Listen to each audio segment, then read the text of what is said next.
तुमच्या पोरानं शाळेत शिकावं,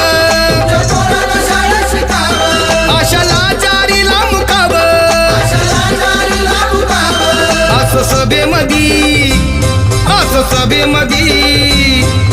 सभेमधी भाषण व मान, मग कुणी नाही केलं भलं व मान, अग दिल्लीचं दालन खुलं व मान.